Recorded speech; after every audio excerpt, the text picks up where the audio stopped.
네, 연애의 지상주의자 한량 김 선생 나오셨습니다. 안녕하세요. 연애를 못하고 있는 방송쟁이 김 선생입니다. 네, 저는 영화 만들고 싶은 김프로고요. 이번 달에도 어김없이 찾아온 그때 그 사건. 네. 어제 것도 반응이 괜찮았어요. 다음 편이 빨리 듣고 싶다라는 반응들이 그렇죠. 굉장히 속출하고 있습니다. 어제 거는 사실 그냥 라이트한 내용이었거든요. 그렇죠. 없잖아요. 그냥 뭐 가토라는 애가 있는데 남의 기사 베껴 썼다가 된통 당했는데 조금 억울해 보인다. 네. 쟤를 저렇게까지 띄워줄 일은 아닌데 그렇죠. 결국은 무죄 받았다. 다만 그 사건의 트리거가 돼 있는 밑밥 정윤회란 이름이 중요한 겁니다. 그렇죠. 왜 정윤회라는 사람이 오르는 글, 그냥 아무것도 아닌 글, 네. 그거에 저렇게 민감하게 난리 법석을 떨었는가? 그렇죠. 네. 그리고 그걸 누가 떨었는가? 문고리 3인방을 비롯해서 그 주변에 감싸고 있는 사람들이었을 것으로 추정이 되는데, 네.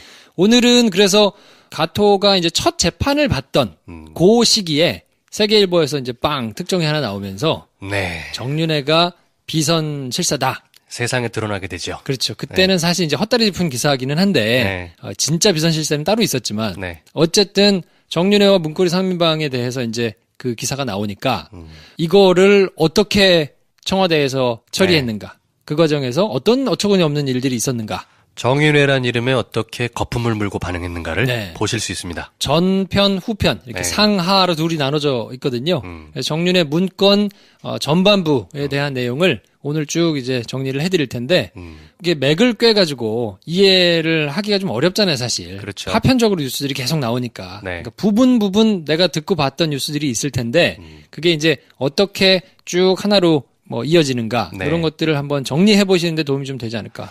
더불어서 지금 이 시점에 벌어지고 있는 뉴스들의 핵심에 사실은 그 뿌리를 찾아오면 이런 일들이 있었다는 것을 보시면 오늘 바로 보실 수 있는 뉴스들을 이해하시는 데 도움이 돼요. 그렇죠. 예를 들어서 국정원 특수활동비 같은 경우도 그걸 들고 날랐던 3명의 문고리 3인방과 그리고 정윤회, 최순실이라는 존재와 그들의 히스토리를 모르면 약간 이해가 안 되십니다. 근데 그 부분의 이해를 돕기 위해서 굉장히 좋은 교보제가 될 수 있다 생각합니다. 아무튼 뭐 재밌게 들어주시고 늘상 말씀드리지만 오유와 엠팍 파리쿡. 그렇지. 야, 아니 이거를 돈 받고 뭐 나쁜 의도로 국정원에서 사람들이 댓글도 달았는데 우리는 뭐 돈을 들이는 것도 아니고 가짜 뉴스도 아닌데. 그렇죠. 좀 진짜를 얘기하는 거잖아요. 이게 뭔가 괜찮다 싶으시면 소문을 좀 내주세요. 많이 알려주십시오. 왜냐면 저희가 뭐 자체로 유명한 사람들이 아니어서 뭐 김어준, 주진우, 김용민 이런 사람들이야 워낙 유명하니까 낙검수 시즌 2 열었는데도 신경도 안 쓰거든요. 아이 몰라. 뭐 알아서 되겠지 뭐 약간 이러고 그냥 올리고 전혀 마케팅 이런 거 안 하는데 저희는 이제 그럴 수 없으니까요. 이게 가치가 있다 생각하시면 버텨 주십시오. 그래서 하여튼 많은 분들이 듣고 뭐 사항을 좀 알면 좋지 않을까 그런 생각을 하고 있습니다. 자, 여기까지가 방송 이야기고 공지사항 하나 들어갑니다. 네. 김프로쇼 재개봉 시네마 천국. 우후. 드디어 어제 제 사이트 오픈을 해서 예매가 들어가고 있는 걸 확인했습니다. 네. 아직까지도 예매 못하신 분이 계시다면 그렇죠. 11월의 마지막 밤 따뜻하게 메가박스 코엑스에서 저녁에 시네마 천국 한번 같이 보자. 시간은 저녁 8시고요. 예매는 지금 바로 메가박스 홈페이지와 어플리케이션에서 하실 수 있습니다. 메가박스 앱에서 하실 수 있습니다. 네. 11월 30 저녁 8시 네. 시네마 천국 메가박스 코엑스점입니다. 네, 그거에 들어오시는 분들은 대부분이 김프로쇼 청취자분들일 거예요. 그렇죠. 그러니까 만약에 뭐 정모나 내지는 모임이나 이런 거 하시고 싶으신 분들은 송년회 하시고 싶으신 분들은 모여가지고 하세요. 영화 보고. 그렇죠. 그날 오셔서 영화 보시고 뒤풀이 하셔라. 그렇죠. 근데 저희는 그러면 안 가나요? 안 갑니다. 저희는 수줍습니다. 그런 거 싫어해요. 네. 그래도 선물 하나 드립니다. 네. 일단 김프로쇼 포스터 사인해서 다 드리고 원하시면 그렇지. 영화 시작하기 전에 원하시면 극장 입구에서 김프로쇼 멤버들과의 프리 허그 저희가 뻘쭘하게 서 있을 거예요. 네. 들어가다가 원하시면 이렇게 사인을 주세요. 그럼 저희가 낼름 안아드립니다. 프리 허그 해드릴게요. 네. 그때 원하시면 셀카도 찰칵. 그렇지. 네, 원하시는 대로 다 해드리겠습니다. 네. 자, 그리고 또 하나 공지사항은요. 어제 이제 처음 말씀드렸는데 빅픽처 컴퍼니, 우리 김프로쇼를 제작하고 있는 빅픽처 컴퍼니에서 프로듀서를 공개 채용을 합니다. 네. 그래서 김선생, 김프로, 배 감독하고 같이 프로그램 기획하고 제작하고 편집하는 역할을 이제 하게 될 텐데 영상 편집을 하실 수 있어야 됩니다, 반드시. 그렇죠. 네, 가급적이면 파이널 컷이 좋고, 뭐 파이널 컷이 아니라 다른 프로그램이면 그것도 뭐 상관은 없습니다만, 라디오나 TV 경력이 있으시면 좋고, 뭐 없어도 상관은 없다. 네. 네, 그리고 지시받은 일만 잘하시는 분보다는 멤버가 그렇게 많지 않기 때문에 네. 일당백을 해야 되거든요. 오지랖퍼. 각종 아이디어들이 막 너무 많은데 어디다 쏟아놓을지 모르겠는 분들 있죠. 그렇죠. 오십시오. 네. 네. 새해에는 김프로쇼를 비롯해서 뭐 이렇게 좀 같이 해보려고 하거든요. 네. 네. 자유 형식으로 자기소개서를 작성하셔가지고 jk골뱅이 김프로쇼.com으로 보내주시면 되고요. 네. 연봉이나 처우 뭐 이런 것들은 만나서 상의 드리시죠. 만나서 상의하실 수 있습니다. 그럼 네. 뭐 열정페이나 뭐 이렇게 아니고 웬만한 외주보다 우리가 나을 거야. 훨씬 낫죠. 그러니까 본인이 만약에 뜻이 있다 그러면 네. 저희하고 쭉 계속 같이 갈 그리고 저희는 이제 결국에는 영화를 할 거라서 그렇죠. 네, 뭐 하여튼 큰 그림 그리고 같이 갈 의향이 있으신 분, 네. 뭐 이런 분들 하여튼 모집하고 있으니까. 많이 많이 응모해 주세요. 네. 자, 그러면 저희는 잠깐 광고 듣고 와서 2부에서 한겨레 김정필 기자와 함께 정윤의 문건 사건으로 찾아뵙겠습니다. 경계 없는 인도주의 단체 국경 없는 의사회. 그 국경 없는 의사회가 국경 없는 영화제를 개최합니다. 분쟁과 재난 상황, 치료의 사각지대에 놓인 사람들. 그들을 위해 오늘도 달리는 국경 없는 의사회와 국경 없는 영화제를 김프로쇼가 강력하게 지지합니다. 12월 1일부터 3일까지 서울 아트하우스 모모에서 만나보세요.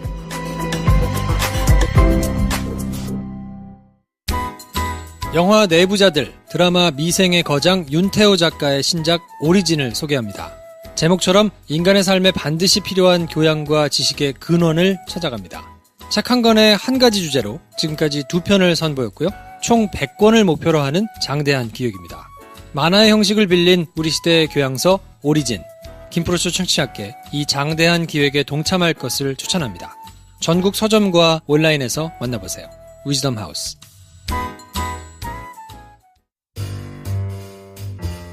네, 어서오세요. 안녕하세요. 네, 김프로쇼 오리지널. 그때 그 사건. 한겨레 김정필 기자 오셨습니다. 네, 반갑습니다. 한겨레 김정필입니다. 진중하시오. 지난 시간에 저희가 가토지국장이 어떻게 황당하게 처리가 됐는가를 이제 살펴봤는데, 네. 이번에는 이제 정윤의 문건 사건. 많은 분들이 어렴풋이 기억을 하고 계시거나, 이때 보도가 뉴스를 보는 사람 입장에서는 하나로 통일된 메시지 같지가 않았어요. 네. 이게 무슨 얘기지 싶었어요, 뉴스를 볼 때마다. 네. 도대체 무슨 소리인지 못 알아듣게 막 얘기가 나오게 하는 것이 그 당시 언론의 전략이지 아니었나. 그렇죠. 뭐 봐도 뭔 소리야 저게. 네. 네. 그게 뭐 청와대의 그런 뭐 노림수도 이제 그런 거 아니겠습니까? 네. 그래서 여기저기 전선을 막 흐트러뜨려서 네. 자연스럽게 묻히게.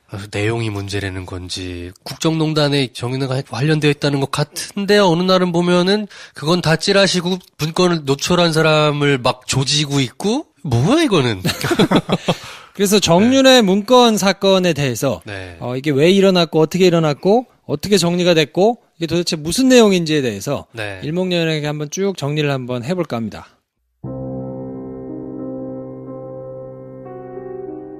자, 사건의 시작은 세계일보가 2014년 11월 24일 날 보도를 하나 하는데요. 제목이 이렇습니다.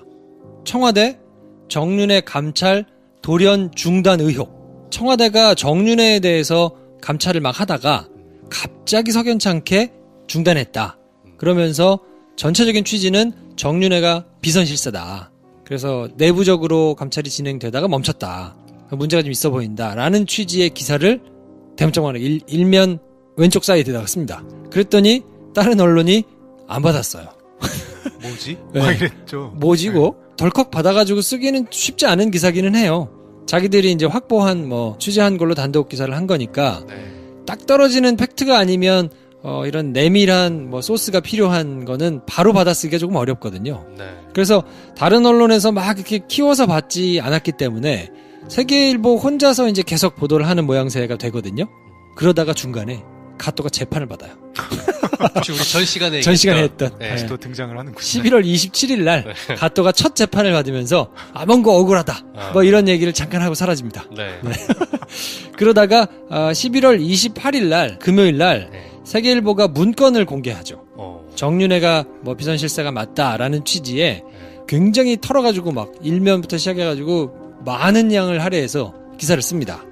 그랬더니 이날 청와대가 안 되겠다고 생각했는지 세계일보 기자를 포함해가지고 네. 사장까지 6명을 직접 검찰에다 고소합니다. 그러네요. 제가 지금 28일 날 세계일보 일면을 보고 있는데 야마가 이거네요. 정윤회 국정 개입은 사실. 네.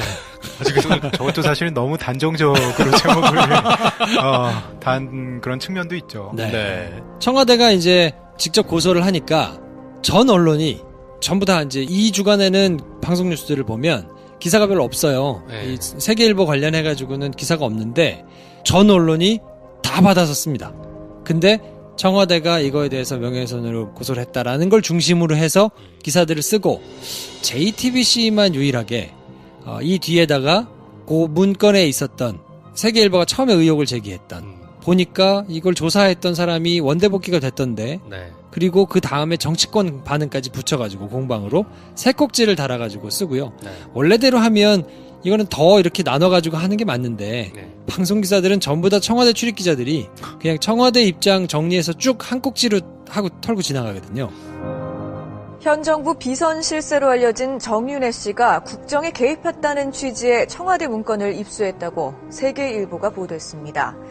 야당은 국회 상임위 소집을 요구했지만 청와대는 낭설이라며 법적 대응에 나섰습니다. 대통령의 비선 측근이라는 의혹을 받는 정윤회 씨가 청와대 핵심 비서관들을 정기적으로 만나서 국정에 개입했다는 의혹이 제기됐습니다. 당사자들은 사실이 아니라면서 이 의혹을 제기한 세계일보를 고소했습니다. 현 정권의 숨은 실세로 알려져 왔죠. 정윤회 씨. 그런데 정 씨가 국정 운영에 개입했다는 의혹을 한 신문사가 제기했습니다. 세계일보가 지난 1월 청와대 민정수석실 행정관이 작성한 감찰 보고서를 단독 입수했다며 사진과 함께 보도했습니다. 과거 박 대통령의 보좌관이었던 정윤회 씨가 청와대 비서관, 대선 캠프 핵심 실무진 등과 서울 모처에서 매달 2번씩 만나 청와대 인사 등 국정 운영에 개입했다는 내용입니다. 현직 비서관 3명의 실명이 적혔고 모임에 참석한 10명은 중국 후한말 권력을 휘두른 황관들, 십상시로 표현됐습니다. 정 씨는 이들에게 시중 정보지, 이른바 찌라시를 동원해 김기춘 비서실장 교체 여론을 조성하라는 지시를 했다는 내용도 있습니다. 청와대는 즉각 사실이 아니라고 밝혔습니다. 해당 문건은 감찰보고서가 아니며 지금은 경찰로 복귀한 해당 행정관이 근거 없는 얘기들을 모아 만든 것에 불과하다는 것입니다. 문건에는 정보 유포를 지시하기도 한다 함, 유포를 지시하였다 함 등의 간접 화법이 쓰였으며 이 내용은 당시 김기춘 실장에게 구두로 보고됐고 사실이 아닌 것으로 확인됐다고 밝혔습니다. 거론된 청와대 비서관 등 8명은 명예훼손 혐의로 세계일보 발행인과 기자 등 6명을 검찰에 고소했습니다. 야당은 비선 세력의 실체가 드러나 진상조사가 불가피하다며 국회 운영위원회를 소집해 문건의 진위를 파악해야 한다고 주장했습니다.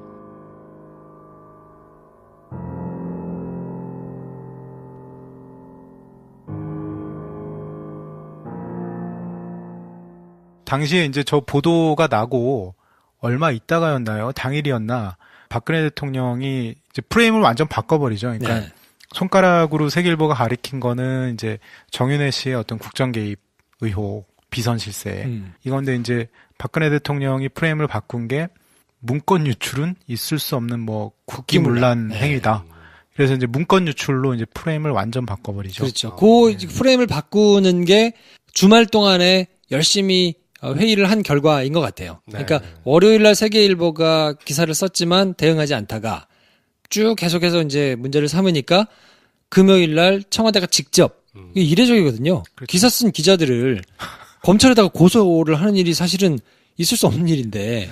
지난 시간에 가토가 기사나 사설을 썼다고 해서 국가기관으로부터 직접 고소고발을 당하는 일은 흔치 않았다. 쉽지 않죠. 아니, 언중이 제소를 걸거나 뭐 이럴 수는 있는데 아니면 정말로 말도 안 되는 뭐 팩트하고 전혀 달라서 이걸 뭐 개인 차원에서 할 수는 있겠는데 청와대가 직접 6명을 검찰에다가 고소했거든요. 그 흔치 않은 일이 같은 정윤회 문건으로 또 한 번 되네요. 그렇죠. 그러니까 저거는 어떻게 보면은 청와대 입장에서는 굉장히 아팠기 때문에 그러지 않았나 싶고 빨리 진화를 해야 된다고 생각을 그렇죠. 했던 것 같아요. 사후적으로 보면 이제 최순실 씨가 뭐 잠깐 그 얘기만 하면 청와대가 얼마나 저 보도에 대해서 좀 알러지 반응을 보였냐면 나중에 최순실 씨가 검찰에서 진술한 내용이 이래요. 박 대통령 취임 이후부터 세계일보 보도 전까지 정호성 비서관 통해 가지고 수시로 뭐 보고 문건 자기가 챙기고 이러다가 저 보도가 나면서 박근혜 대통령이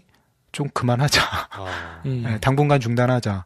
그래가지고 주로 이제 원래 G메일을 같이 썼거든요. 정호성 비서관이랑 최순실 씨랑. 근데 그러다가 저 세계일보 보도가 나는 순간 박 대통령이 좀 조심하자 해가지고 G메일 사용을 안 합니다. 안 하고 대포폰을 씁니다. 저는 정말 살다 대통령이 비선 실세 그리고 자기 비서관하고 대포폰을 쓴 이게 국정 운영하는 분들이 이럴 수가 있을까 싶을 정도로 이제 그럴 정도로 저 보도에 굉장히 민감해했고 그 당연히 이제 그것 때문에 기자들 뭐 검찰로 이제 그쪽 프레임으로 모신 거죠. 기자들을. 네. 그래서 이 사건이 그러면 도대체 어떻게 시작된 거냐를 한번 봐야 될 텐데요. 그냥 표면적으로 드러난 거는 세계일보가 문건을 가지고 단독 기사를 썼는데 이걸 가지고 한 일주일 정도 뭉치다가 세계일보가 더 센 걸 쓰니까 안 되겠어서 청와대가 직접 고소를 하고 그래서 그걸로 막 이제 일이 시끄럽게 커진 건데 그러면 이게 도대체 세계일보에서 왜 문건을 저렇게 가지고 쓴 거냐라고 궁금할 수 있잖아요. 이게 한 번 받아가지고 그날 바로 그냥 이루어진 게 아니고 꽤 오래 전에 그리고 상당 기간 동안 문건을 차곡차곡 받아가지고 기사를 조금씩 썼던 거거든요. 준비를 오래 했던 기사인 거네요. 정윤회 문건을 좀 큰 그림으로 간단하게 좀 설명을 드리면 게임으로 좀 생각을 하시면 링 위에 양쪽에 두 상대가 있다고 보시면 돼요. 한쪽에는 3인방, 문고리 3인방이 있고 또 반대편에는 김기춘 비서실장이 있는데 어떤 검찰 관계자는 그렇게 표현하더라고요. 이거는 권력투쟁의 산물이다. 김기춘 비서실장에 대한 뭐 교체설 뭐 이런 게 그 전해부터 계속 나옵니다. 그러니까 아마 최동욱 총장 문제라든가 국정원 댓글 사건 이거 처리 못했다 뭐 이런 식의 어떤 책임론을 물어서 김기춘 실장의 교체설 보도가 계속 나오는데 김기춘 실장은 사실 나갈 생각이 전혀 없었어요. 어떤 놈들이 내가 자꾸 나간다고 퍼뜨릴까. 이 3인방으로 이제 의심을 한 거죠. 문고리 3인방이 뒤에서 그런 소문을 내고 다니는구나. 그러니까 의심을 하고, 그러니까 링 위에 이제 양쪽 사이드에 이제 그 3인방과 김기춘 실장이 있는데 3대1로 싸움은 사실 좀 쉽지 않잖아요. 그 밑에 이제 자기가 데리고 있던 조홍천 당시 이제 공직기강 비서관, 박관천 경정 이 두 명을 이제 같이 링 위에 올립니다. 3대3을 해보자 우리. 처음에 이제 그 씨름할 때 좀 삿바 싸움을 하잖아요. 좀 한번 저쪽 힘을 보는 거죠. 조금 힘겨루기를 좀 해보니까 그립이 너무 좋으니까 이게 상대가 안 되겠다. 그러는 찰나에 이제 김기춘 실장 쪽에서 조홍천 뭐 공직기강 비서관이나 박관천 경정 통해서 이제 정윤회 씨가 3인방 통해서 국정에 개입한다. 뭐 이런 문건이 좀 생산이 계속돼요. 그렇게 생산된 문건이 연초부터 세계일보 쪽에 이제 계속 전달이 되는 거죠. 그러니까 이때는 세월호 사건이 있기 전이에요. 세월호 사건이 있기 전이고 국정원 여론조작 사건 때문에 수사가 한참 막 시작이 되고 6월 달에 지난달에 저희가 정리해드린 대로 2013년 6월 달에 그 난리가 나면서 결국에는 9월 달에 조선일보 기사를 통해서 최동욱 총장을 9월 말에 쫓아내잖아요. 날리고. 근데 이제 쫓아낸 것을 보면서 부자연스러우니까 사람들이 굉장히 비난 여론이 많이 일었단 말이에요. 그리고 그것에 대해서 야 이건 너무 공작 정치 아니냐? 라고 얘기하면서 그 정점에 있는 거를 김기춘 실장을 꼽는 사람들이 많았단 말이에요. 저 양반 옛날에 하든지 그대로 또 와가지고 그러면서 이제 쫓아내야 된다라는 얘기들을 이제 많이 여기저기서 하는데 그게 증권가 찌라시를 중심으로 해가지고 곧 나간다더라. 곧 정리를 할 거라더라. 이런 것들이 자꾸 나오는 거예요. 그러니까 김기춘 입장에서는 빡칠 거 아닙니까? 나가라가는 사람이 없는데. 괜찮은데 지금 나랑 VIP랑 관계가 자꾸 나가라고 하니까 말씀하신 대로 조홍천 비서관한테 지시를 하죠. 야 이거 좀 찾아와라. 누가 이런 얘기를 도대체 하는 거냐. 2013년도 11월 달에 주간지 두 군데에서 김기춘 비서실장이 교체될 거다라는 기사가 나와요. 상당히 그럴듯하게 잘 쓴 기사예요. 찌라시만 도는 게 아니라 기사가 나오니까 이걸 보고 대로 해가지고 그리고는 2014년 1월 달에 1월 6일 날 김기춘 실장이 교체될 것이다 라는 보도가 됩니다. 그러니까 김기춘이 이제 경로를 한 거예요. 지난달에 주간지에 나왔죠. 이번에 이제 신문에 이게 떡하니 나오니까 이게 소문이 돌다 이제는 언론에까지 나오는구나. 그러니까 워낙 이제 공작 정치에 능하신 분이라서 굉장히 그 촉이 좋으시잖아요. 이거 어떤 놈들이 일부러 그 군불 떼는 거나 이거. 그렇죠. 뒤에서 지금 거죠. 작업하는구나라는 거를 본인이 알고 경로를 해가지고 조홍천을 불러요. 그래서 조홍천한테 찾아봐라고 시키니까 조홍천은 이제 시키니까 그래요? 그럼 찾아봅시다 해서 자기 밑에 있던 박관천 경정이라는 사람한테 퉁퉁한 양반. 그렇죠. 찾아봐라. 그랬더니 박관천 경정은 이 사정 업무에만 13년 정도를 근무한 베테랑이거든요. 그렇죠. 그러니까 경찰 생활 한 20년 동안에 정보 업무 뭐 이런 걸 하는데 청와대도 계속 왔다 갔다 하면서 이 사정 업무 관련된 걸 굉장히 오래 했어요. 양반이 한번 털면 안 나오는 거 없겠네요. 그러니까 정보 쪽에서는 제가 듣기로는 거의 뭐 발군의 실력을. 그렇죠. 이 양반이 어쨌든 정보를 쫙 모아보니까 거의 뭐 지금 이 사람이 얘기 안 하는 것도 상당히 있으니까 전모를 꽤 많이 파악했던 것 같아요.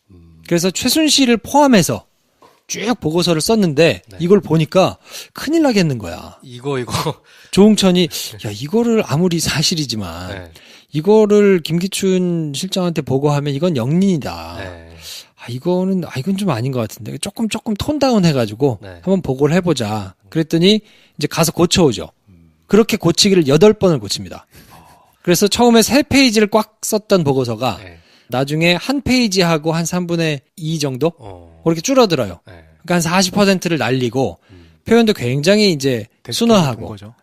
최순실을 빼버리고 그 날라간 40%가 지금 우리가 국정농단 사태라고 파악되는 일들일 수도 있겠네요. 그렇죠. 그렇죠. 상당 부분 안에 들어있다고 봐야 되는 거죠. 근데 그러다가 박관천 경정이 당시에 경찰로 복귀를 했었나요? 그 승진이 안 됐었죠. 총경 승진이. 그리고 조홍천 비서관이 2014년 4월인가 5월에 사퇴를 합니다. 그러니까 링 위에서 3인방하고의 이제 뭐 3인방 쪽도 어느 정도는 눈치를 챘겠죠. 김기춘이 우리 뒤를 캐고 다닌다. 그러니까 거의 이제 3대3으로 붙다가 박관천, 조홍천 둘은 이제 링 밖으로 나간 거죠.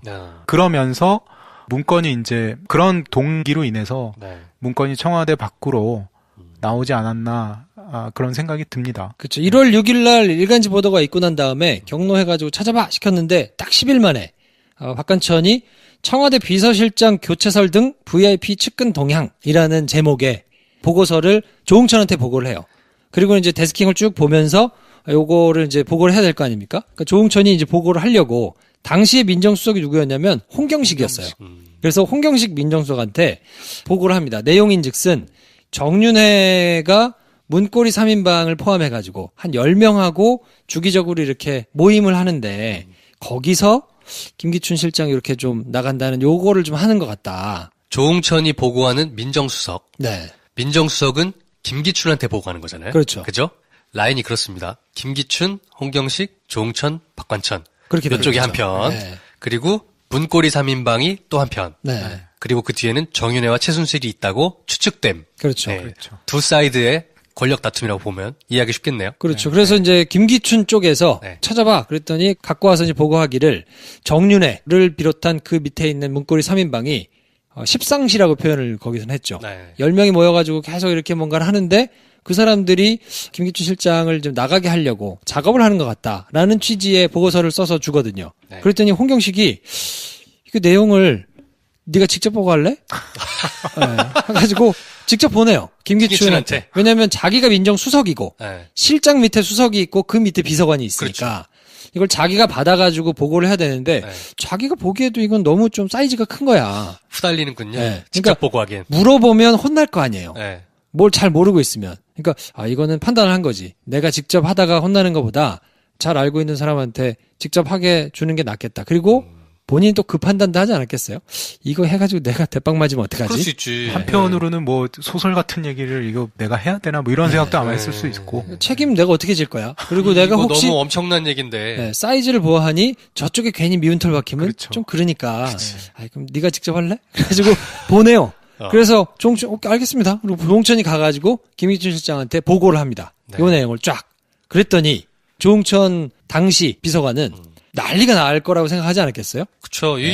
내용 이거, 김기춘이 어쨌든 헤게모니를 쥐고 싹 다 한번 청소를 하겠거니. 청와대를 한번 정리하겠거니. 생각을 하고 있는데 2014년 2월에 박관천이 원대 복귀됩니다. 경찰로 가. 청와대에서 경찰로 다시 가. 다시 가요. 그래서 이 사람은 그때 어떻게 생각했냐면 자기 딴에도 이제 할 일을 했잖아요. 감찰 내가 열심히 해가지고 암행어사처럼 다 모아가지고 줬으니까 이제 나 승진하겠지.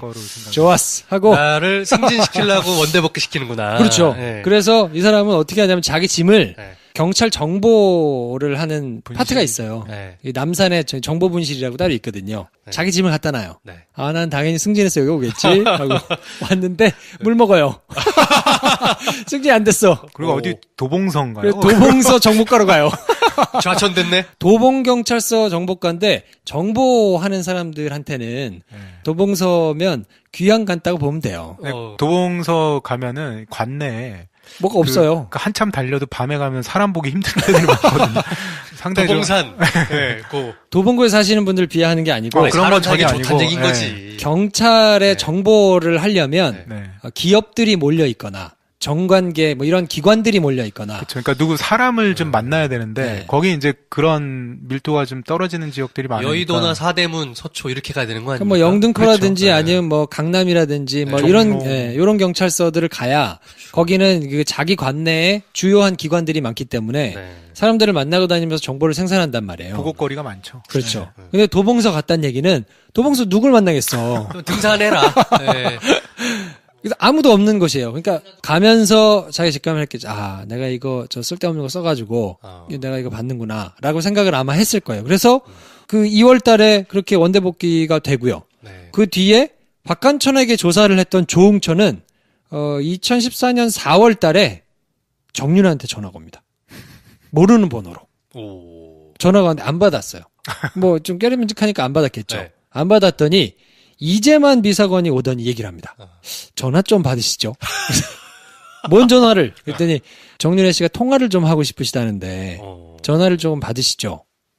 그랬더니 또 이 양반이 약간 똘끼가 있는 양반이어서 안 받습니다. 전화 안 받아요. 정윤회 씨를 만나보신 적은 없죠?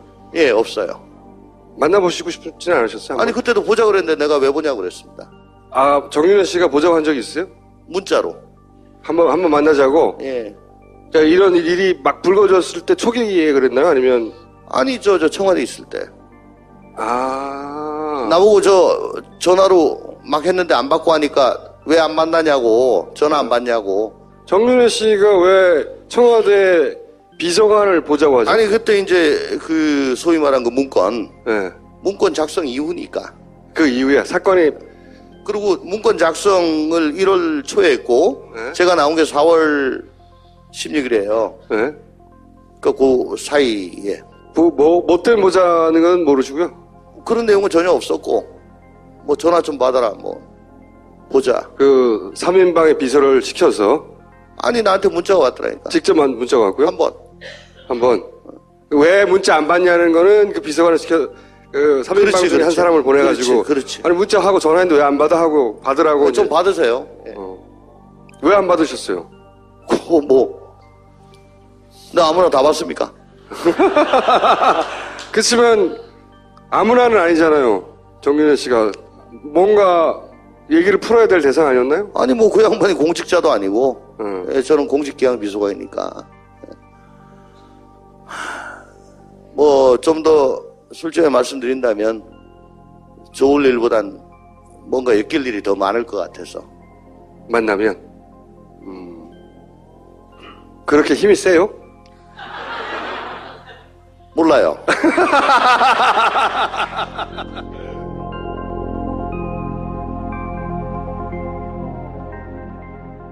2014년 4월 15일 날 네. 세월호 사고가 있기 하루 전날 네. 이 사람한테는 참 다행일 수도 있어요. 잘립니다. 그렇죠. 아예 잘렸어요? 잘렸어요. 네네. 어디 다시 뭐 검찰로 보내고 이게 아니고? 이 사람은 그냥 잘렸어요. 나왔어요. 네, 잘렸어요. 근데 잘린 이유가 뭐냐면 이전에 세계일보에 기사가 예전에 난 게 있는데 청와대 내부 인사들 뭐 이런 사람들을 이제 감찰을 쭉 청와대에서 했더니 문제가 있는 사람들이 있단 말이에요. 뭐 공금을 유용했다거나 네. 근무지를 이탈했다거나 금품을 받았다거나 뭐 이런 것들이 이제 감찰을 했더니 발견이 됐는데 그게 한 10명이 그랬는데 아무런 징계를 징계 안 받고 네. 다 왔던 곳으로 돌아갔단 말이에요. 경찰에서 온 사람은 글로 돌아가고 뭐 다 돌아갔단 말이에요. 이게 문제가 된다라는 거를 세계일보에서 4월 2일 날, 4월 4일 날 이럴 때 써요. 기사를. 그랬더니 공식적인 이유는 요 문건이 유출되도록 했다는 책임을 물어가지고 잘라버립니다. 근데 박관천은 물 먹여가지고 도봉소로 보냈죠. 네. 그리고 그 위에서 이제 지시받아가지고 조사했던 조홍천은 다른 건수를 가져다가 너 이거 유출 네가 책임 못 졌으니까 나가. 잘라버렸군요. 잘라버렸어요. 네. 그거 자체가 3인방이 이제 자기들 뒷조사하고 다닌다는 냄새를 맡은 거죠. 맡고 이제 그런 사전에 이제 조치를 취한 게 아닌가. 네, 그리고 2014년 6월에 네가 직접 보고 할래? 했던 홍경식 민정수석도 거기도 교체가 됩니다.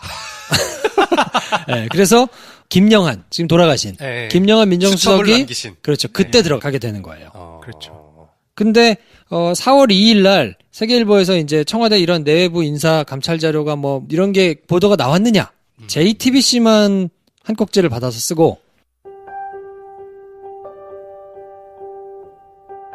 청와대에서 근무하던 공무원들이 기업으로부터 금품이나 골프 접대를 받고도 청와대와 소속 부처 어디에서도 징계를 받지 않은 것으로 드러났습니다. 청와대와 부처 모두 스폰서 공무원을 감싼 것이 아니냐는 지적을 피하기 어렵게 됐습니다. 임소라 기자의 보도입니다. 지난해 11월 청와대 민정수석실은 대기업으로부터 상품권과 골프 접대를 받는 등 비위 혐의가 적발된 청와대 행정관 5명을 모두 원래 부처로 복귀시켰습니다. 그런데 사퇴한 1명을 제외한 나머지 4명은 부처 복귀 이후에도 아무런 징계를 받지 않고 정상적인 보직을 받은 것으로 드러났습니다. 이에 대해 청와대와 정부 부처는 서로 공을 떠넘겼습니다. 청와대 관계자는 청와대로서는 비위 공무원을 원래 부처로 돌려보내는 원대 복귀 자체가 가장 강력한 징계를 내린 것이라고 언급했습니다. 나머지 후속 조치들은 해당 부처에서 알아서 할 일이라는 겁니다. 반면 기획재정부 관계자는 청와대 쪽에서 일어난 일이기 때문에 어떤 비위가 있었는지 확인하기 어렵다면서 다시 청와대로 책임을 넘겼습니다. 한편 청와대는 지난해 11월 당초 비위 혐의가 드러나 복귀시킨 공무원이 단 1명이라고 밝혔지만 추가로 스폰서 공무원이 드러나면서 사실 축소 의혹까지 받고 있습니다. JTBC 임소라입니다. 방송 뉴스에는 어떤 뉴스들이 나왔냐면 기억나세요? 파란색 비행기가 있었어. 파란 비행기? 파란색 비행기가 사진기를 품고 우리나라로 넘어와가지고 북한군의 무인 정찰기. 그 기사가 대대적으로 나옵니다. 그래서 첫 번째 꼭지부터 추락한 무인기가 북한 소행이다라는 기사가 도배가 되고요. 엄청난 안보의 위협이 그렇죠. 되는. 그리고 청와대 뭐 이거는 JTBC에만 한 꼭지가 보도가 되고 다른 데는 안 나와요. 정말 언론이 철저하게 부역하던 때군요. 그렇죠. 찾아보면서 놀랍더라고요. 야, 이거 한마디가 없어요. 야, 정말 죽여야 되는 거 아닙니까? 이 정도면? 그러다가 어쨌든 그러면 도대체 무슨 일이 일어난 걸까라고 이제 좀 의심이 될 거 아니에요. 근데 생각을 해보니 김기춘 입장에서 빙의를 해가지고 한번 생각을 해보니까 받았단 말이에요. 보고서를. 내용이 데스킹이 된 거니까 조금 덜하긴 하지만 그래도 충격적일 거 아니에요? 이거를 어떻게 할까? 이걸 한번 뒤집어 볼까? 생각을 했는데 보니까 할 수 있는 사이즈가 아닌 거지. 이거 했다간 내가 죽을 것 같다. 네. 그 보고를 보고 김기춘 실장 입장에서는 이거는 어쨌든 영리인을 건드리는 걸 판단을 했겠죠. 자기로서는 사실은 승산이 없는 싸움이라고 판단을 하고 빠진 거죠. 그러네요. 3인방을 날리는 게 문제가 아니라 이 내용이 사실이라면 박근혜 대통령이 날아갈 얘기구나라고 판단을 한 걸 수도 있겠네요. 그렇죠. 그러니까 이 양반이 참 영민하다고 봐야 되는지 재빠른 거죠. 여기서는 판단 잘해야 되겠다. 명민하다는 그런 어떤 긍정적인 함의가 있는 단어를 쓰지 맙시다. 네. 그렇죠. 자, 사과드리겠습니다. 아까 이제 링의 싸움을 말씀드렸는데, 그러니까 3인방한테 조홍천, 박관천 이 두 분이 이제 정말 거의 그로기 상태에 있는 상황이 되니까 김기춘 실장은 조용히 이제 슬며시 나온 거죠. 그리고 자기는 이제 계속 그 상태로 이제 실장직을 유지를 했었고. 쓱 빠진 거군요. 네. 그러니까 모르겠어요. 저는 이 표현이 적절하지는 않을 수 있지만 둘이 붙어가지고 하다가 이렇게 한 번씩 펀치를 해보니까 안 되겠는 거야. 심판을 존나 때려가지고 기절시킨 다음에 내려왔어, 자기는. 조용히. 그렇잖아요. 두 사람은 다 만신창이 돼서 나가고 그렇죠. 자기는 보아하니 안 되겠으니까 지금 그 나중에 나와가지고 이제 조홍천 현 의원이 얘기하는 바로는 그 내용을 고스란히 3인방에다 가져다 줬다라고 본인은 확신하더라고요. 그러니까 이런 내용이 있다 하니까 어떻게 할 것인가. 우리 같은 배를 타고 한번 가볼까요? 라고 해서 아마 브레인이 돼주지 않았을까. 어쩌면 그 바로 다음 날 세월호 사건이 일어나지 않았습니까? 그 사건이 없었다면 김기춘은 몇 달 내로 정리가 됐을 수도 있겠네요. 청와대에서. 그럴 수도 있죠. 그렇죠. 네, 정리 수순으로 들어갈 수 있었겠는데. 네. 근데 결과적으로는 그 이듬해 이제 정윤회 문건 사건이 이제 어느 정도 검찰 프레임으로 갖고 와서 정리를 시킨 다음에 그러니까 2015년 2월에 이제 사퇴를 했죠. 왜냐면 세월호 참사가 일어나고 나니까 너무 큰일이 생겨버리니까 지금은 서로 피하 구분할 거 없이 일단 뭉쳐. 김기춘 3인방 일단 뭉쳐. 그래서 세월호 사건을 덮어야 된다. 여기에 약간 합심됐을 것 같아요. 그렇겠죠. 자기네들 입장에서 이제 너무 불리하니까 그쵸. 뭐 정윤회가 어쨌느니 저쨌느니 뭐 이런 거를 따질 겨를이 지금은 없었다고 생각을 아마 했을 것이고 이 상황이 되니까 프레임을 굉장히 이 사람들이 이제 이런 거에 능수능란하잖아요. 그러니까 프레임을 바꿔야 되겠다고 생각을 했나 봐요. 아까 맨 처음에 말씀드렸던 대로 11월 24일 날 보도하고 28일 날 청와대가 직접 고소한 다음에 그 다음 주 월요일 날 박근혜 대통령이 나와서 얘기를 합니다.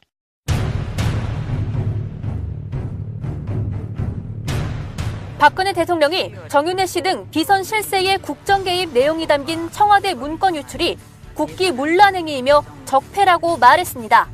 이번에 문건을 외부로 유출한 것도 어떤 의도인지 모르지만 결코 있을 수 없는 국기문란 행위입니다. 이런 공직기강의 문란도 반드시 바로 잡아야 할 적폐 중 하나입니다. 박 대통령은 문건의 유출 과정과 내용의 진위 등 모든 의혹이 검찰 수사에서 밝혀져야 한다고 말했습니다. 검찰은 내용의 진위를 포함해서 이 모든 사안에 대해 한 점 의혹도 없이 철저하게 수사해서 명명백백하게 실체적 진실을 밝혀주기 바랍니다. 또한 악의적인 중상이 있었다면 그 또한 상응하는 책임을 물어야 할 것입니다. 제가 지금까지 들은 걸 정리를 해볼게요. 저희가 방송 첫 오프닝 할 때 2014년 11월에 세계일보에서 정윤회 문건을 터뜨린 걸 시작을 하지 않았습니까? 네. 그죠? 시점을 다시 돌아가보면 2014년 11월입니다. 그런데 조금 전까지 저희가 한참 얘기했던 청와대 내부에 문건이 만들어졌던 과정과 박관천, 조홍천이 날아간 시점과 2014년 4월입니다. 그죠? 2013년 말부터 말부터 조사해서 4월까지. 네. 뭐 상반기. 4월이죠. 네. 그러면 실제로 이 문건이 세계일보를 통해서 세상에 알려지게 된 것까지는 6개월이 더 있는 거네요. 반년이 더 있어요. 그죠? 네. 반년이 되어 있는 겁니다. 그 사이에는 아무도 몰랐고 네. 그 사이에 2013년 말부터 그런 암투가 시작돼가지고 네. 조사가 하고 문건을 만들어가지고 보고를 했다가 잘리고 네. 나가고 막 문책을 당하고 네. 그 와중에 김기춘은 잘 보고 줄 서고 네. 막 이러고 있다가 세월호 사고가 뻥 터지고 난 다음에 그 사건들은 청와대 내에서만 네. 자기들끼리만 일었던 거고 저희 같은 일반인들은 아무도 몰랐던 일입니다. 아무도 모르는 상황에서 네. 쭉 시간이 지나가다가 11월 달이 돼서야 세계일보가 쓰면서 세상에 알려지게 된 겁니다. 이 문건의 존재가. 그러니까 이제 모든 사건은 동기가 있지 않습니까? 네. 그러니까 지금까지 말씀드렸던 거는 그러니까 이 정윤회 문건이 보도되기까지의 네. 어떤 동인이 되는 그러니까 도대체 어떤 이유 때문에 이 문건이 유출되고 이렇게 됐는지 그 안에서 이제 권력 투쟁의 산물로 네. 문건이 유출되고 세계일보에 나오고 네. 뭐 이런 과정을 이제 설명드린 거죠. 그러니까 세계일보에서 기사를 쓰기 시작한 시점을 보면 네. 4월 달이거든요. 청와대 행정관들이 뭐 문제가 있는데 감찰을 받았는데 그냥 돌아갔더라 이런 게 4월 달이잖아요. 그러니까 이미 이때는 박한천도 잘리고 네. 조홍천도 곧 조홍천도 날아가고. 곧 날아갈 상황이고 네. 뭐 이런 상황이니까 안 되겠다. 네. 안 되겠으니까 이거를 언론에다가 이렇게 믿을 만한 애들한테 좀 줘서 거기서 한번 해볼까? 라고 생각을 했던 것 같아요. 마지막 되치기를 시도할 카드였던 거군요. 그러니까 그렇죠. 1대1로 소위 이제 다이다이로 붙어서 안 되겠다. 그러니까 네. 자기들이 이제 정말 피를 보지 않았습니까? 네.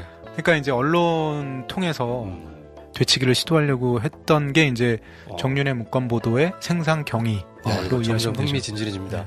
권력의 암투로 인해서 문건 자체가 생성되었고 그쵸. 문건의 탄생 자체도 권력 투쟁이었잖아요. 네. 그 문건이 어떻게 전달되고 이런 내용들이 뒷얘기들이 또 있으니까요. 네. 예. 요거는 저희가 한 번에 너무 길게 하면 또 이거 들으시다가 너무 많이 잊어버리니까. 먹으면 체해. 네. 내일 이 시간에 저희가 다시 이어서. 네. 정리를 해드리도록 하고요. 네. 오늘은 후루룩 이렇게 급작스럽게 감질만 나게 하이라이트로 곧 가겠네요. 마무리하도록 하겠습니다. 네. 다음 시간에 뵙겠습니다. 감사합니다. 파리쿡. 그렇지. 야, 네. 아니 이거를 돈 받고 네. 뭐 나쁜 의도로 네. 국정원에서 사람들이 댓글도 달았는데 그렇지. 우리는 뭐 돈을 드리는 것도 아니고 가짜 뉴스도 아닌데. 그렇죠. 네. 좀 진짜를 얘기하는 거잖아요. 네. 이게 뭔가 괜찮다 싶으시면 소문을 좀 내주세요.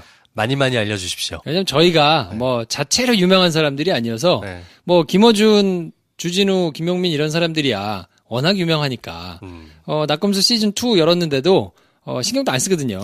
아이 몰라.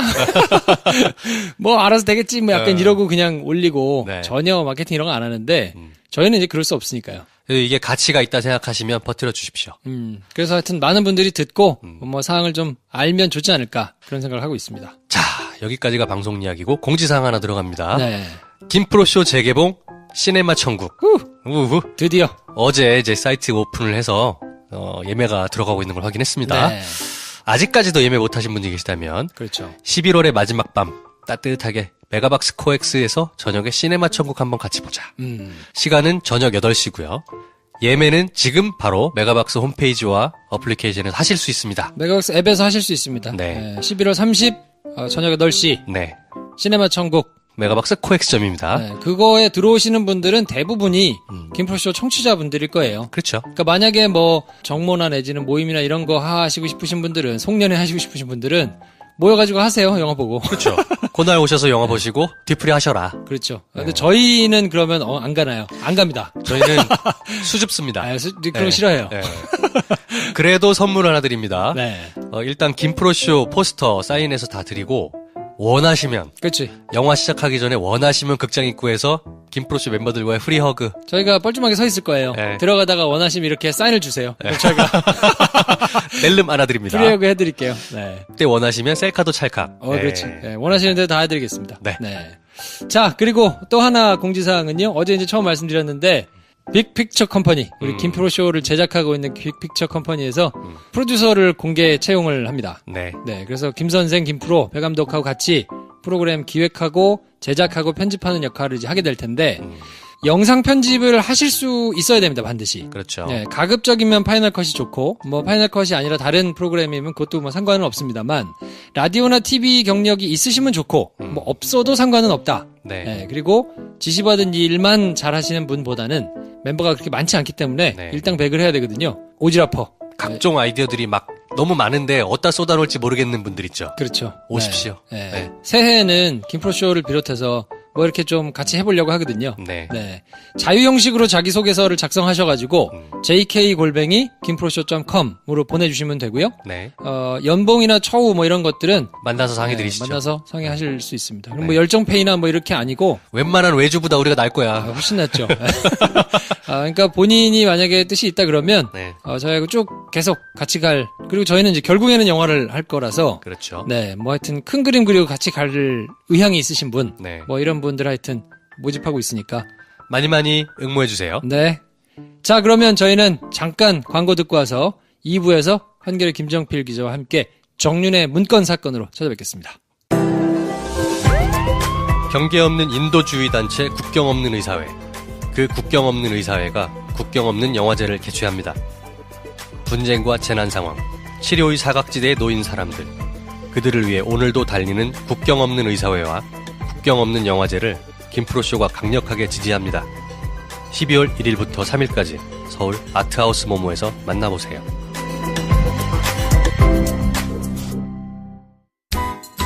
영화 내부자들, 드라마 미생의 거장 윤태호 작가의 신작 오리진을 소개합니다.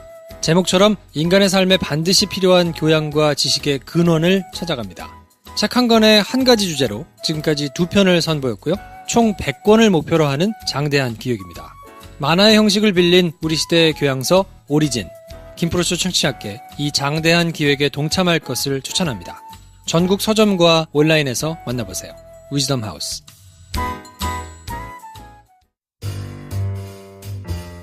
네, 어서오세요. 안녕하세요. 네, 김프로쇼 오리지널 그때 그 사건 한겨레 김정필 기자 오셨습니다. 네, 반갑습니다. 한겨레 김정필입니다. 진중하시오. 11월 28일 날 금요일 날 세계일보가 문건을 공개하죠. 정윤회가 뭐 비선실세가 맞다라는 취지에 굉장히 털어가지고 막 일면부터 시작해가지고 많은 양을 할애해서 기사를 씁니다. 그랬더니 이날 청와대가 안 되겠다고 생각했는지 세계일보 기자를 포함해가지고 사장까지 6명을 직접 검찰에다 고소합니다. 그러네요. 제가 지금 28일 날 세계일보 일면을 보고 있는데 야마가 이거네요. 정윤회 국정 개입은 사실. 네. 저것도 사실은 너무 단정적으로 제목을 단 그런 측면도 있죠. 네. 네. 청와대가 이제 직접 고소를 하니까 전 언론이 전부 다 이제 이 주간에는 방송 뉴스들을 보면 기사가 별로 없어요. 네. 이 세계일보 관련해가지고는 기사가 없는데 전 언론이 다 받아서 씁니다. 근데 청와대가 이거에 대해서 명예훼손으로 고소를 했다라는 걸 중심으로 해서 기사들을 쓰고 JTBC만 유일하게 이 뒤에다가 그 문건에 있었던 세계일보가 처음에 의혹을 제기했던 보니까 이걸 조사했던 사람이 원대복귀가 됐던데 네. 그리고 그 다음에 정치권 반응까지 붙여가지고 공방으로 세 꼭지를 달아가지고 쓰고요. 네. 원래대로 하면 이거는 더 이렇게 나눠가지고 하는 게 맞는데 네. 방송기사들은 전부 다 청와대 출입기자들이 그냥 청와대 입장 정리해서 쭉 한 꼭지로 하고 털고 지나가거든요. 현 정부 비선 실세로 알려진 정윤회 씨가 국정에 개입했다는 취지의 청와대 문건을 입수했다고 세계일보가 보도했습니다. 야당은 국회 상임위 소집을 요구했지만 청와대는 낭설이라며 법적 대응에 나섰습니다. 대통령의 비선 측근이란 의혹을 받는 정윤회 씨가 청와대 핵심 비서관들을 정기적으로 만나서 국정에 개입했다는 의혹이 제기됐습니다. 당사자들은 사실이 아니라면서 이 의혹을 제기한 세계일보를 고소했습니다. 현 정권의 숨은 실세로 알려져 왔죠. 정윤회 씨. 그런데 정 씨가 국정 운영에 개입했다는 의혹을 한 신문사가 제기했습니다. 세계일보가 지난 1월 청와대 민정수석실 행정관이 작성한 감찰 보고서를 단독 입수했다며 사진과 함께 보도했습니다. 과거 박 대통령의 보좌관이었던 정윤회 씨가 청와대 비서관, 대선 캠프 핵심 실무진 등과 서울 모처에서 매달 2번씩 만나 청와대 인사 등 네, 연애의 지상주의자 한량 김 선생 나오셨습니다. 안녕하세요. 연애를 못하고 있는 방송쟁이 김 선생입니다. 네, 저는 영화 만들고 싶은 김프로고요. 이번 달에도 어김없이 찾아온 그때 그 사건. 네. 어제 것도 반응이 괜찮았어요. 다음 편이 빨리 듣고 싶다라는 반응들이 그렇죠. 굉장히 속출하고 있습니다. 어제 거는 사실 그냥 라이트한 내용이었거든요. 그렇죠. 없잖아요. 그냥 뭐 가토라는 애가 있는데 남의 기사 베껴 썼다가 된통 당했는데 조금 억울해 보인다. 네. 쟤를 저렇게까지 띄워줄 일은 아닌데 그렇죠. 결국은 무죄 받았다. 다만 그 사건의 트리거가 돼 있는 밑밥 정윤회란 이름이 중요한 겁니다. 그렇죠. 왜 정윤회라는 사람이 오르는 글, 그냥 아무것도 아닌 글, 네. 그거에 저렇게 민감하게 난리 법석을 떨었는가? 그렇죠. 네. 그리고 그걸 누가 떨었는가? 문고리 3인방을 비롯해서 그 주변에 감싸고 있는 사람들이었을 것으로 추정이 되는데, 네. 오늘은 그래서 가토가 이제 첫 재판을 받던 그 시기에 세계일보에서 이제 빵 특종이 하나 나오면서 네. 정윤회가 비선 실사다. 세상에 드러나게 되죠. 그렇죠. 그때는 사실 이제 헛다리 짚은 기사이기는 한데 진짜 비선 실세는 따로 있었지만 어쨌든 정윤회와 문고리 3인방에 대해서 이제 그 기사가 나오니까 이거를 어떻게 청와대에서 처리했는가, 그 과정에서 어떤 어처구니 없는 일들이 있었는가. 정윤회란 이름에 어떻게 거품을 물고 반응했는가를 보실 수 있습니다. 전편, 후편 이렇게 상하로 둘이 나눠져 있거든요.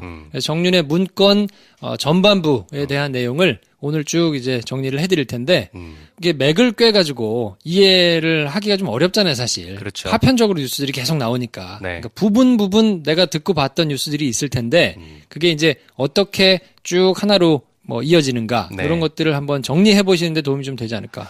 더불어서 지금 이 시점에 벌어지고 있는 뉴스들의 핵심에 사실은 그 뿌리를 찾아오면 이런 일들이 있었다는 걸 보시면 오늘 바로 보실 수 있는 뉴스들을 이해하시는 데 도움이 돼요. 그렇죠. 예를 들어서 국정원 특수활동비 같은 경우도 그걸 들고 날랐던 3명의 문고리 3인방과 그리고 정윤회, 최순실이라는 존재와 그들의 히스토리를 모르면 약간 이해가 안 되십니다. 근데 그 부분의 이해를 돕기 위해서 굉장히 좋은 교보제가 될 수 있다 생각합니다. 아무튼 뭐 재밌게 들어주시고 늘상 말씀드리지만 오유와 엠팍 지난 시간에 저희가 가토지국장이 어떻게 황당하게 처리가 됐는가를 이제 살펴봤는데 이번에는 이제 정윤회 문건 사건 많은 분들이 어렴풋이 기억을 하고 계시거나 이때 보도가 뉴스를 보는 사람 입장에서는 하나로 통일된 메시지 같지가 않았어요. 이게 무슨 얘기지 싶었어요, 뉴스를 볼 때마다.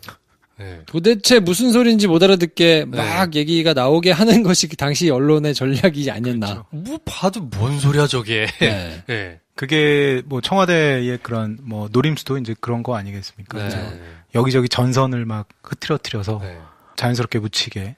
내용이 문제라는 건지 국정농단에 정윤회가 관련되어 있다는 것 같은데 어느 날은 보면은 그건 다 찌라시고 문건을 노출한 사람을 막 조지고 있고 뭐야 이거는. 그래서 정윤회 문건 사건에 대해서 이게 왜 일어났고 어떻게 일어났고 어떻게 정리가 됐고 이게 도대체 무슨 내용인지에 대해서 일목요연하게 한번 쭉 정리를 한번 해볼까 합니다.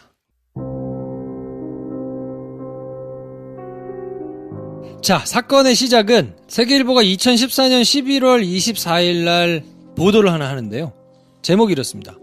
청와대 정윤회 감찰 돌연 중단 의혹. 청와대가 정윤회에 대해서 감찰을 막 하다가 갑자기 석연찮게 중단했다. 그러면서 전체적인 취지는 정윤회가 비선실세다. 그래서 내부적으로 감찰이 진행되다가 멈췄다. 문제가 좀 있어 보인다. 라는 취지의 기사를 대문짝만하게 일면 왼쪽 사이드에다가 씁니다. 그랬더니 다른 언론이 안 받았어요. 뭐지? 네. 이랬죠. 뭐지고? 덜컥 받아가지고 쓰기는 쉽지 않은 기사기는 해요. 자기들이 이제 확보한 취재한 걸로 단독 기사를 한 거니까 딱 떨어지는 팩트가 아니면 이런 내밀한 소스가 필요한 거는 바로 받아쓰기가 조금 어렵거든요. 그래서 다른 언론에서 막 이렇게 키워서 받지 않았기 때문에 세계일보 혼자서 이제 계속 보도를 하는 모양새가 되거든요. 그러다가 중간에 가토가 재판을 받아요. 우리 전 시간에 했던. 다시 또 등장을 하는군요. 11월 27일 날 가토가 첫 재판을 받으면서 뭔가 억울하다. 이런 얘기를 잠깐 하고 사라집니다. 그러다가